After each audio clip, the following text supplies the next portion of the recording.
Okay, hi everyone. I'm Mark. And I'm Rob. Today we're going to talk about the future of the WNBA this season, specifically the Indiana Fever, and of course, Caitlin Clark. So, Rob, what do you think? How do you think Caitlin Clark is going to do her first year individually? And how do you think the Indiana Fever is going to do? Let's start with Caitlin Clark individually. How do you think she'll do the first year? I think she's going to do great. She's going to make the All-Star team. I don't know if she's going to surprise too many people, because at least not me, because I know she's going to be good. So individually, I think her stats I think she'll average at least 20 points a game, at least double figures in assists, and maybe even almost double figures in rebounds. So Wow. I think she might. Those are big numbers for 40-minute games. Yeah, well, I mean, it's with the way she plays, it's pretty possible. Okay, as a team, though, the Fever, there's still some good teams like the New York Liberty. They're still pretty good. They got some good players, and also the Aces of Las Vegas are still pretty good. Those are the two teams that were in the finals last year. Yes, yeah. So right. I think they'll probably, like I said, they'll make the playoffs, but it's a good start for them. It's gonna be a great start for them. All right, let's start. I'm gonna start with Caitlin Clark. In her first, I'm going to start with Caitlin Clark right off the top of her career.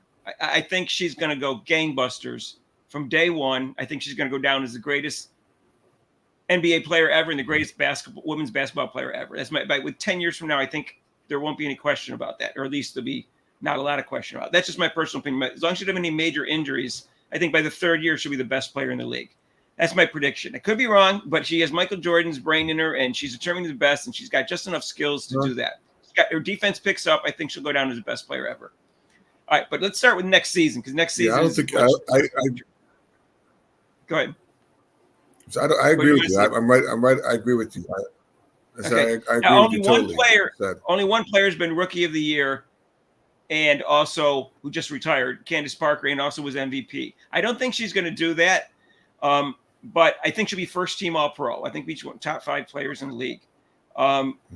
I think it's a little much to do that. Candace Parker was 6'4", and she just kind of like jumped right in and was able to do that. I think it's a little harder when you're not as tall, but who knows? She could be. She means so much to a team, as you saw with Iowa. She could be the MVP. She certainly will be at some point.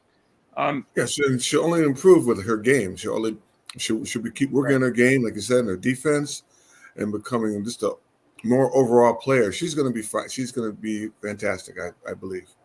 Now, in terms of numbers, because some people like numbers, no rookie's ever averaged 20 points before. I looked that up. So even Diana Taurasi averaged 19 point something. But I think she's going to be like Michael Jordan. She's going to average like 19.3 instead of 19.2. I looked up Diana Taurasi's rookie year, and even Brandon Stewart, AJS, none of them averaged 20 points. They averaged more. Most of the big stars that came in averaged between 10 and 19 points a game. But I think she's capable of averaging 20 points a game, but I don't think it's going to be much higher than that, because she's going to want to pass the ball to her teammates, and we're going to get to that in a second. And assists, she may get 10 assists. She may get like 8 assists. Rebounds, I don't think she's going to get 10 like you said, but she's a good rebounder. She'll still get in that 6, 7, 8 range, I think. She's going to get big numbers. I don't think it's going to be 20, 10, 10, but it's going to be close to that. I think with the assists, she'll definitely get in double figures, because unlike with her college players, these players will be able to make the shots. Yeah, I think she's more likely to get 10 assists than 10 rebounds. Because they'll make the shots, the passes that she makes. They're more likely to make the shots. So I figure with 10.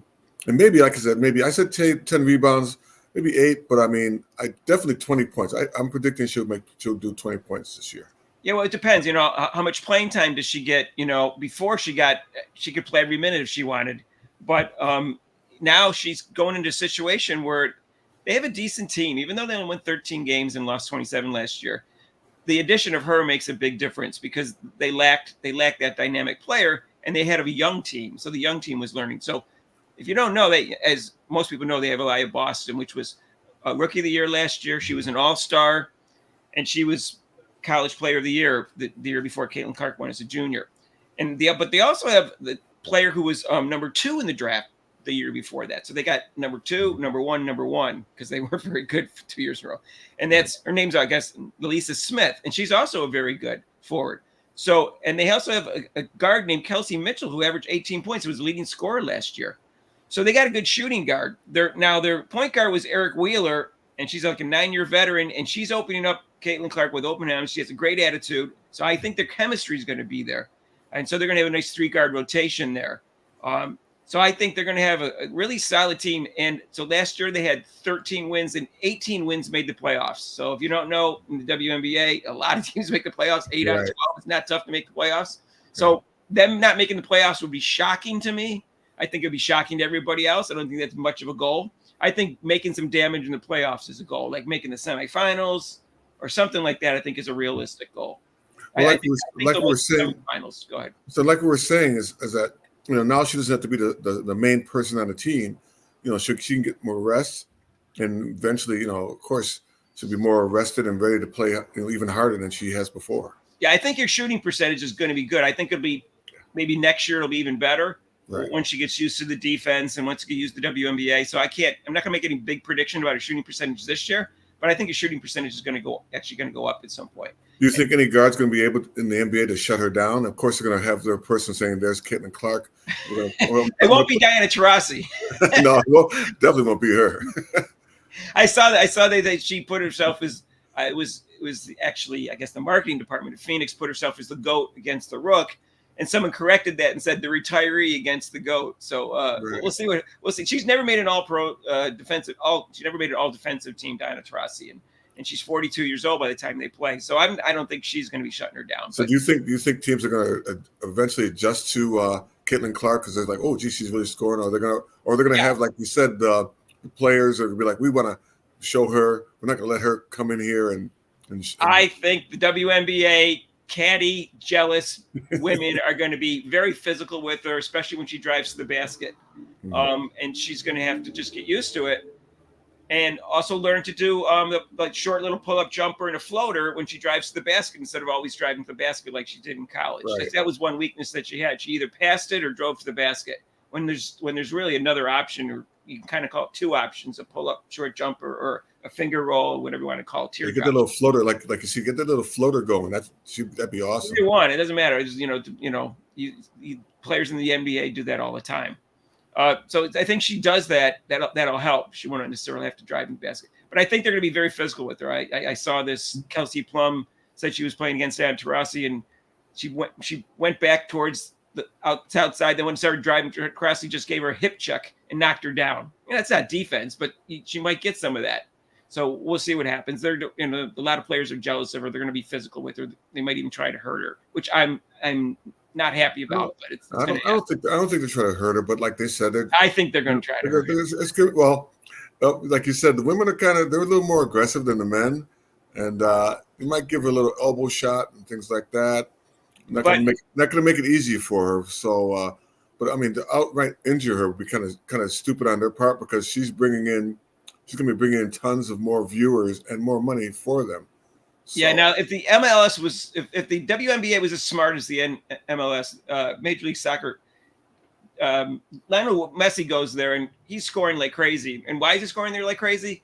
Because they're not playing the physical defense against him like they do over there, because they know hands off against him. You don't injure Lionel Messi. He's a drawing card right now. And if the WNBA had that attitude, which I don't think they do, I would feel more confident. But I don't feel that they're going to do that. I feel they're jealous of her. And it's not going to be hands off against. They're going to be, let's teach this rookie a lesson. She gets way too much publicity. I'm afraid that's what's going to happen. But I think she can handle it. As long as she doesn't get injured, it's cool. She'll be able to do it because she's mentally tough. And I think so. She knows it's coming. Yeah, I think she'll be fine. She knows it's coming, and she's a ball player. But they're going to try all these things and try to rattle her, but it's not going to rattle her that much. She's going to keep on playing. No, so when Lexi Brown is on that Gilbert Arenas podcast saying all this catty, jealous stuff, and she's not even that great a player. She's a pretty good player. And Brianna Stewart was obviously a great player and was great in college. Was given a softball question like, is she one of the greats if she doesn't win a championship? Not is she the GOAT or the greatest, just one of the greatest, like one of the dozen. Oh, no, she still has to win a championship, one of the greats. So here we got Jay Williams all over again, but yet she's one of the players in the NBA. She could have just said, oh, yeah, she's still a great player, but she's not the greatest. Fine, I would have been happy with that. Yeah, that would have been a perfect answer. Anytime she plays Brianna Stewart, Lexi Brown, or Diana Taurasi, she's going to have the Michael Jordan mentality, and she's going to try her. I'm not saying she's going to be successful every time. Like the first time she plays them against like Taurasi, she might have problems with the physicality. After that, I think she might drop 50 on her. She's already felt that during the NCAA when the teams were trying to mug her and do physical harm to her. So she's going to expect it, and she's like you said, she's going to get used to it. So I don't think it's going to affect her that much because she's. I mean, like you said, with the MJ mentality, it might even make her piss her off even more. It's like, oh yeah, well I'll show you, and drop about 40 points on him. And she has a lot of incentive because she missed the mini camp for the Olympic team. And so these regular season games are like her audition to make the Olympic team. If she plays really well, they can't hesitate to stick them on. If she plays poorly, they're going to say, well, she's not ready. She didn't play well. I don't think she's going to play poorly. I think she's going to go gangbusters. I think she's psyched for this, and she's in great shape. She just finished the college season, so yeah. That's one of the things that the WNBA season starts way sooner than the NBA season after that. So they're not going to get any development wise in terms of their skills over the summer, but at the same time, they're already in great shape and they're already in practice. So it won't take long. So anyways, I think they got a bright future there. And I'd like to see them make the semis of the playoffs. So they're going to have to stay out of the 8th seed or the 7th seed to do that. So they can get like the 6 or 5 or 4 seed or something like that, or 3 seed. I think they can get for the 5 or 6 seed. Yeah, but I think they can. Yeah, they get the 7th or the 8th seed, then they're not going to do that because they're going to get those two teams that I think they were 34-6 and 36-8 last year. Yeah, if they're as good as they were last year, they're not going to make them. But if they can get to the 6th seed, they can make the semis, and that'll be good accomplishments. And then I'll tell you that the ratings for her games might be higher than the NBA playoff games when she plays, which is amazing. But we saw what happened the college champion the first time ever. They used to be 20-1 ratio in terms of the men's versus the women's finals, and suddenly they beat them this year. And I don't think it's going to happen next year after she's gone, but we'll see what happens. I think the ratings will be really high in the playoffs. When she plays the playoffs, it will be really high. And once she makes the finals, which of course won't be this year, I don't think. It's because the WNBA has not been that popular, so the ratings were that low. So any kind of push like that will make the ratings in the NBA, of course, really high. The ratings are already low, so with her being in the playoffs, definitely it's gonna increase the ratings for the WNBA. Well, look at it this way. She never won a championship in college, and people are saying, okay, so she's not the GOAT. Fine, I think she is, but fine. When she gets in the finals for the first time in the WNBA, not only because she's in the finals, but because she's never won a championship of any type, even in high school, except for she won golds in the the Junior Olympic type of thing, under 20 worlds and under 17 worlds, but people don't count that. So if she does, her finals will go through the roof. It'll be Clark Meany all over again. I think you're 3 feet away from that, but that will be Clark Meany all over again. But I think her future is bright, barring a major injury. She gets a major injury, I think nowadays with medical thing, people can come back from ACLs and things like that. So it might not be Do you think after a couple of years that the jealous and the haters will eventually turn over, or they're just going to stay the way they are and just like be jealous of her? She seems to be very mature to me. If you see the press conferences, her teammates love her right now. They all love her. They were welcome. I think that once they realize she can make them money, she can raise the salaries in the WNBA. That would be, I think, some of the jealousy will wear off. Well, that also, it's just like when Larry Bird came in the league. A lot of the players were like, "Oh, who is this guy? Who's this white guy? He's not really going to be that good."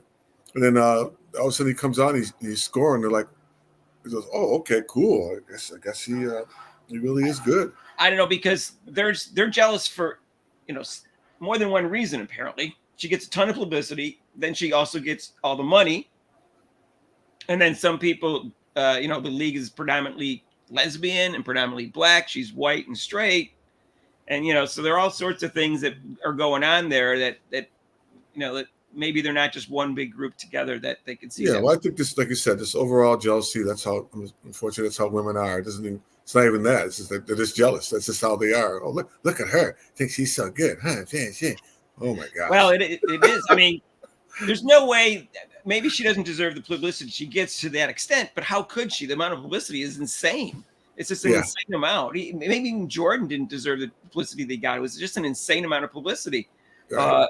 Even though, to me, he was the greatest, athlete ever. But still, the amount of publicity was off the charts. And Yeah, yeah. Look at her. I mean, her jersey sales. Was Jordan's jersey sales ever even close his first year?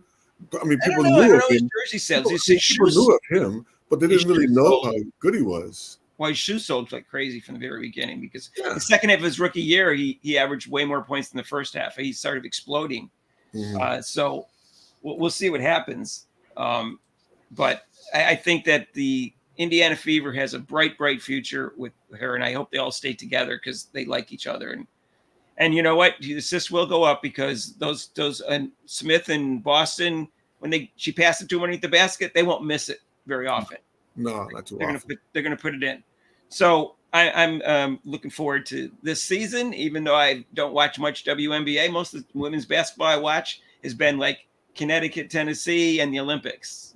Well, she's pulling in, like I said, she's pulling in people who have never really watched women's basketball just to see who she is. So, if you got 1,000 people, oh, geez, I want just to check her out, and then if they see how she is, they're like, oh, okay, that's pretty interesting.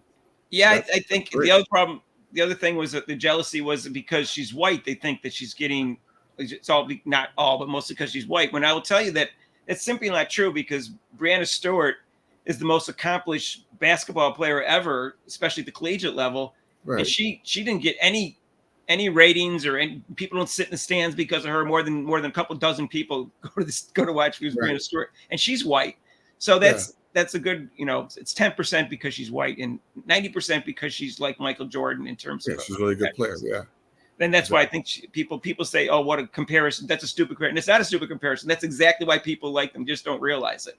Right. She's ultra competitive. And that's why I think she'll be great, because she'll work on her game. And I do want her to really concentrate on some of her defense. I know you're a defensive guy, Rob, is a basketball player in high school and college. And I do want her to improve on her defense. And I think she won't have to worry about getting in foul trouble, and then the team's going to lose if she gets in foul trouble like she was with Iowa.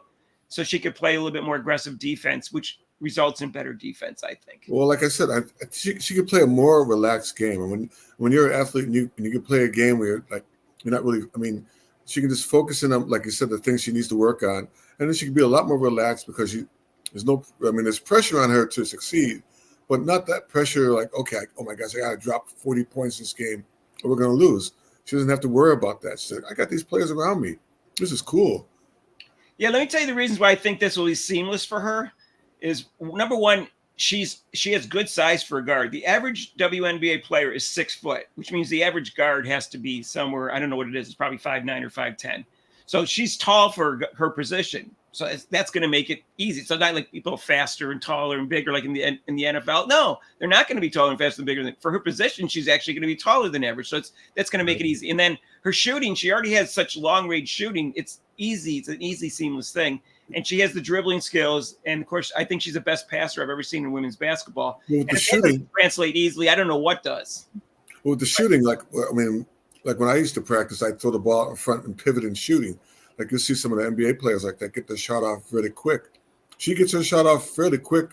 And like you said, with her size, it'll be hard to block her shot. So when she shoots that three, or when she's shooting the ball, it's not really contested. Plus she's jumping. She's not really contesting on her shots. No, she's got good form. It's not perfect form. She has good form, though. And release on it, though, which is good. It'd be nice if she takes some mid-range shots and develop that. So we'll see. We'll see what happens. I'm looking forward to this season. I've never been excited about WNBA in 28. This is the 28th season, but that's what Caitlin Clark does to us. That's she's a unique individual, and I think that the players should realize that and stop hating on her and just let her play and see what happens. I don't want any favoritism for her. I just don't want all that hating and trying to hurt her and all that crap. It's just, exactly. The WNBA finally has a chance to make it. And I hope they have this chance. I was watching one interview. I think it was with Alicia Brown. She was saying, break. They always talk about breaking that glass ceiling, and this can do it. As far as women's sports. So, anyways, the first game is May 10th, I guess, or May 14th, whatever it is. Preseason game, yeah. And so, looking forward to that, and I think everybody listening here is looking forward to it because they're probably Caitlin Clark's fans if they're listening to this. Let us know in the comments what you think. Let us know if Rob's 20-10-10 is a little unrealistic. I'm not saying this. I think the rebounds is. Let us know what you think she's going to do. I think first team All-Pro is realistic. Like I said, Candace Parker was MVP the first year. So Sue Bird and Diana Taurasi made first team All Pro his first year. So please don't tell me how big the gap is again. I'm tired of hearing that. It's not such a big gap if you're a really great player. No, exactly. Anyways, all right, yeah, like and subscribe, make some comments, and thanks for listening, and we'll see you next time. All right, peace out.